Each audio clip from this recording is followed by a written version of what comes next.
So I'd like to introduce Mr. Dave Dalzell. Thanks for being here, Dave.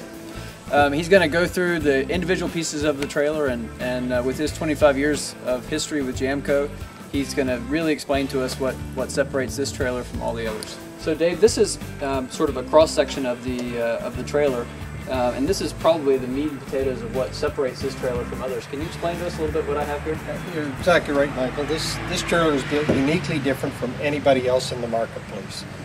We started off with a tongue and groove aluminum plank. This is a 6-inch plank made out of heavy walled material, extruded.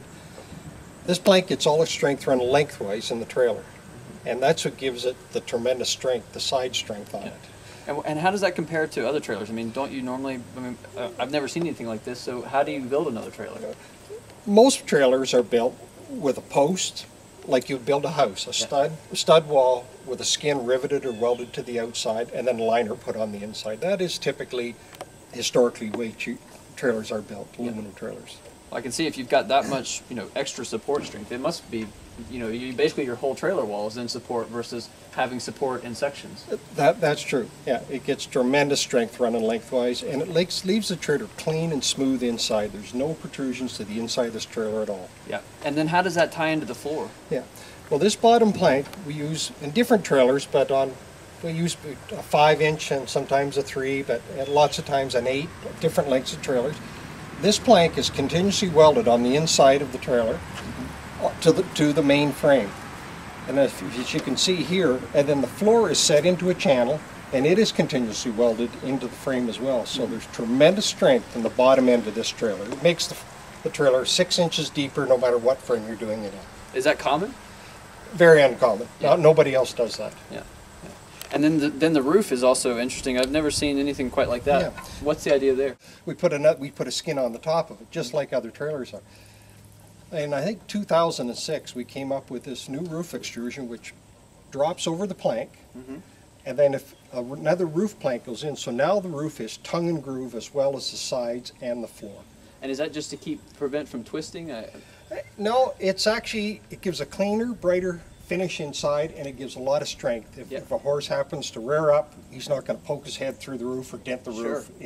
It's solid. Well, I know I've had an experience in the past where I had a horse really lose control of his emotions in the trailer, and he kept hitting his head. And I did actually have a trailer where rivets started to pop, and he cut his pole that way. So this would prevent that. Well, you solved the problem I didn't even remember I had. No. So, Dave, you were explaining to me a little bit earlier about the way that these planks are run and how that separates things a little bit. Can you explain to me the flooring plank system as well? This is an extruded plank, 9 inches wide, with a cross member every 4.5 inches. And obviously every 9 where the tongue and groove meet, it doubles the flooring up in there. And as you can see here, we continuously weld this floor into the frame rail of the trailer. And when you look at the end of it, all frames, the floor sits into this channel. Sure. So it's not just hanging out there welding the top, it's actually sitting on a piece of frame. No, that makes a lot of sense. Yeah. It would require a tremendous amount of force to bend that or to get it out of that weld. Yeah. I mean, I don't even can't imagine that you could even apply that much force. We do a lot of work in the draft horse business, and that's not going anywhere. That just doesn't go anywhere. Yeah, absolutely. That's for sure. That's great. Another sort of interesting benefit that I wouldn't have necessarily thought of, but since you brought it up to me, Dave, I've really considered that it probably is pretty beneficial, is this gap here and its insulating properties. What does that do? This acts almost like a thermal window pane. It's a locked-in thermal, almost like a thermal pane. Yeah. It's equivalent to about an R5 insulation factor, and again that applies to the roof as well. One of our advertising things have always been smooth, strong, and quiet. And this trailer is very quiet in the inside. If you're right in it yourself, there's nothing that rattles, nothing that shakes. Yeah. And I've ridden in a couple of horse trailers going down the road, probably illegally, but anyway, you always notice as a big semi or something goes by, how startled the horses can get, and that's got to add to the stress for the horse. And certainly, if this would dampen the sound, it's got to be a benefit to them. It is. It's definitely. It's quiet. We do this. Like we've built semis and that the same way, and they're just unbelievably quiet. That's amazing. Yeah. So with the way that everything's tied in here, Dave, I mean, this trailer is. It seems like it's built almost bomb-proof. What does that do for the integrity of the trailer, for the integrity of the doors if you have an accident there? We had an accident with a 6-horse headed where a gentleman had got hung up on a set of railroad tracks and was hit by a train at 26 miles an hour. And the engineer did a great job trying to get it stopped. But it actually hit the trailer and bent the trailer, but there was no intrusion to the inside of the trailer at all. It just pushed it down the tracks. Unfortunately, 1 horse was killed, but 2 just walked right off. So Dave, as we talked about with the cutaway, obviously the tongue and groove construction is strong.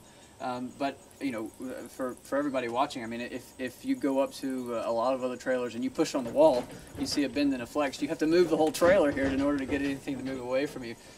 What other parts of the trailer design add to that sort of strength? Well, again, this trailer is so strong with the thickness of the material that's in there as well. Mm-hmm. But what we didn't mention before is in between every plank, we run a sealer, a Siloprene sealer, yeah. And we clamp this wall down for 12 hours after we seal it. Yeah. And that glue will hold 450 pounds of foot pressure per inch. Wow. On every single plank. So you could actually take any supports out of this trailer and you cannot take this wall apart. That's amazing.